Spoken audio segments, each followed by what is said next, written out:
Attack on Titan के chapter 137 में हमने देखा था कि जेन ने बॉम्ब फोड़ दिया जिसकी वजह से एरन का सर नीचे गिरने लगा है और फिर हमने देखा था टाइटन के असली रूप को। अब देखते हैं आगे। वैसे अगर आपने सीरीज के पार्ट 1, पार्ट 2, पार्ट 3 को नहीं देखा तो मैं आपको रिकमेंड करूंगा आप जाके पहले उन्हें देखो, क्योंकि बिना उन्हें देखे आपको ये सीरीज समझ नहीं आएगी। अटैक ऑन टाइटन के चैप्टर 138 की शुरुआत में हम देखते हैं कि रंबलिंग रुक गई है और ये देख के सब लोग खुश हो जाते हैं। फिर जेन कहता है कि हड्डियां गायब हो रही हैं और रंबलिंग रुक गई है, एरन मर गया है। फिर मिकासा के सर में दर्द होने लगता है और उसे एरन की बातें याद आती हैं जब उसने कहा था कि एकरमैन के सर में अक्सर दर्द होता है और वो गुलाम होते हैं। ये सब याद करके मिकासा सोचती है ऐसा नहीं हो सकता। लास्ट वर्ड जो एरन ने मुझे बोले थे, मैं तुम्हें हमेशा से हेट करता हूँ मिकासा। दूसरी तरफ गावी अपने परिवार से मिलती है, पीक अपने परिवार से मिलती है और फेल को अपने परिवार से मिलता है। फिर कोनी कहता है मैं पछतावा है, लेकिन रंबलिंग अब रुक गई है और फिर एनी अपने पापा से मिलने चली है। दूसरी तरफ हम देखते हैं कि आर्मिन ने अपने टाइटन में ट्रांसफॉर्म होकर एरन के टाइटन की सारी हड्डियां गायब कर दी। दूसरी तरफ राइनर जमीन पे घायल पड़ा होता है और टाइटन्स पावर को एक्सप्लोजन से भी कुछ नहीं हुआ होता है। राइनर और आर्मिन टाइटन्स पावर को मारने के लिए जाते हैं, लेकिन तभी आर्मिन के पीछे एक धमाका होता है। फिर जेन कहता है मुझे पता है तुम इतनी आसानी से मिकासा को मेरा नहीं होने दोगे।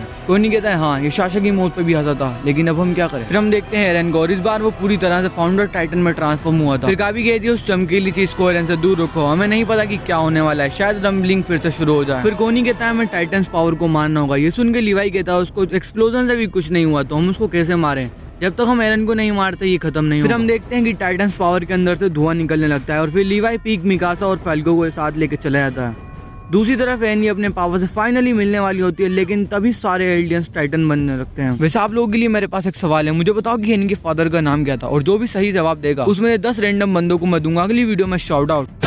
ये देखकर राइनर कहता है इस बहन के पकोड़े ने पूरी आर्मी बुला ली, तुम्हारी हिम्मत कैसे हुई। दूसरी तरफ एरन और आर्मिन आमने सामने होते हैं और आर्मिन कहता है एरन तुम्हें सच में ये जहन्नुम पसंद है, ठीक है मैं तुम्हें फॉलो करूंगा एंड और फिर ये दोनों फाइट करने लगते हैं। दूसरी तरफ राइनर ने टाइटन्स पावर को पकड़े हुआ होता है और उसके पास बहुत सारे टाइटन्स आ जाते हैं, जिसमें जेन, कोनी, गाबी और राइनर की माँ भी होती है। दूसरी तरफ मिकासा के सर में फिर से दर्द होने लगता है और लिवाई उससे कहता है चलो एक साथ चलते हैं, सिर्फ हम दोनों ही एरन को मार सकते हैं।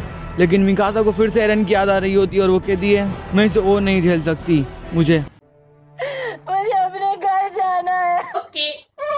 मिकासा उठ जाओ, तुम्हें ठंड लग जाएगी। हाँ, एरन में सो गई थी क्या? तुम सच में बहुत थक गई होगी।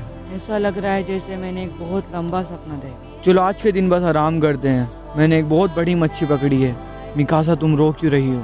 पता नहीं, मुझे नहीं लगता कि मुझे यहाँ पर होना चाहिए था। वेल हम इसके बारे में कुछ नहीं कर सकते। जब से हम सब कुछ छोड़ के इस तरह से भाग रहे हैं, 2 महीने हो गए मार्ली से हमारी वॉर खत्म हुए हुए, हम सब मर जाएंगे अगर हम भागे नहीं तो।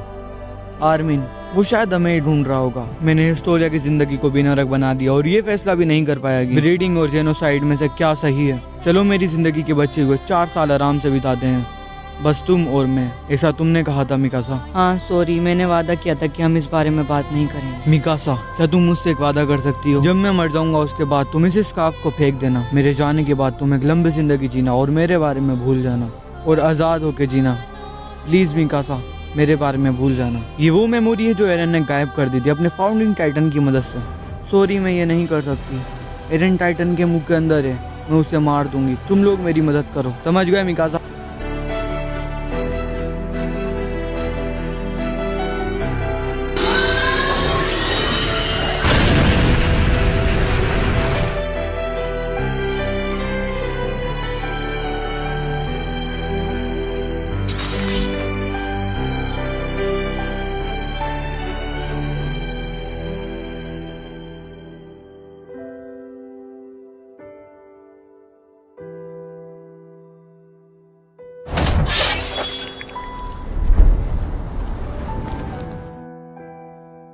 फिर मिलेंगे एरन। कितनी बड़ी गधी है, उसे मारने के बाद किस कर रही है। छोड़ो मुझे क्या, मैं अपनी लाइन बोलती हूँ। जिस बच्चे ने फ्रीडम का सपना देखा था, उसकी स्टेप सिस्टर नहीं, उसकी गर्लफ्रेंड नहीं, उसकी फैमिली, यार इन दोनों का रिश्ता क्या है मुझे यही समझ नहीं आया। उस लड़के के प्यार ने ही उसे फ्रीडम दे दिया इस दुनिया से। तो अभी काफी सारे लोगों के सवाल होंगे कि एरन और मिकासा एक दूसरे से बात कैसे कर रहे थे, जबकि एरन तो अपने टाइटन के अंदर और मिकासा को हम इतनी देर से देख रहे हैं वो यहीं पर है। तो फाउंडिंग टाइटन के पास होती है पावर किसी भी एलियन के साथ कुछ भी करने की, समझ गए? और इसी पावर की मदद से एरन ने मिकासा को अपने पास बुलाया और उसे समझाया कि अगर वो रंबलिंग स्टार्ट ना भी करता तो 4 साल बाद तो उसे मरना ही था, और इस चक्कर में उसका प्यार, उसके दोस्त और उसके देशवासी सबके सब मरते हैं। तो यहाँ पे हम ये मान सकते हैं कि एरन ने अपने प्यार मिकासा और अपने दोस्त और अपने देशवासियों को बचाने के लिए अपनी जान दे दी। यार लोंडा सच में बहुत खतरनाक है। और इसी के साथ ये चैप्टर खत्म भी हो जाता है और अगला चैप्टर इस सीरीज का आखिरी पार्ट होगा जिसमें हम कुछ और चीजें जानेंगे। और पिछली वीडियो में भाई साहब इतने कमेंट्स आए कि मैं क्या बताऊं, लेकिन जिसने भी कमेंट किया उसका दिल से शुक्रिया। और ये है आज के इस वीडियो के शाउट आउट।